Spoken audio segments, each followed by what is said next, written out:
പത്രോസും യോഹന്നാനും ദേവാലയ വാതിൽക്കൽ ഉണ്ടായിരുന്ന മുടന്തന് ക്രിസ്തുവിന്റെ നാമത്തിൽ സൗഖ്യം നൽകിയത് ഒത്തിരി പേരെ ആകർഷിച്ചു. തങ്ങളുടെ അടുത്ത് വന്ന എല്ലാവരോടും അവർ ഈശോയെക്കുറിച്ച് പ്രസംഗിച്ചു. ജനപ്രമാണികളും പുരോഹിതരും അവരെ ചോദ്യം ചെയ്യുകയും ഇനി ക്രിസ്തുവിന്റെ നാമത്തിൽ ഒന്നും പഠിപ്പിക്കുകയോ സംസാരിക്കുകയോ ചെയ്യരുത് എന്ന് താക്കീത് നൽകുകയും ചെയ്തു. പത്രോസും യോഹന്നാനും അവരോട് പറഞ്ഞു, ദൈവത്തെക്കാൾ ഉപരി നിങ്ങളെ അനുസരിക്കുന്നത് ദൈവസന്നിധിയിൽ ന്യായമാണോ? അനുസരണം ജീവിതത്തിന്റെ അനിവാര്യതയായി കണക്കാക്കിയവനാണ് ക്രിസ്തു. അവൻ ഭൂമിയിൽ വന്നതും പിതാവായ ദൈവത്തിന്റെ ഹിതം നിറവേറ്റാൻ വേണ്ടിയാണ്.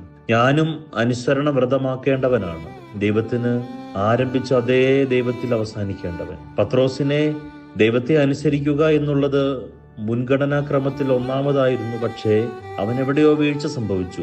അനുസരണത്തെ കൂടെ പോവുക, കൂടെ ഒഴുക്കുക എന്ന് വേണമെങ്കിൽ പറയാൻ സാധിക്കും. ഈ നോമ്പിന്റെ കാലഘട്ടത്തിൽ ദൈവത്തിന്റെ കൂടെ പോകേണ്ടവരാണ് നമ്മൾ, അവനു വേണ്ടി ഒഴുകേണ്ടവരാണ് നമ്മൾ. പക്ഷേ പലപ്പോഴും നാം യാത്ര ചെയ്യുന്നത് ആരുടെ കൂടെയാണ്? നാം ഒഴുകുന്നത് ആർക്കു വേണ്ടിയാണ്?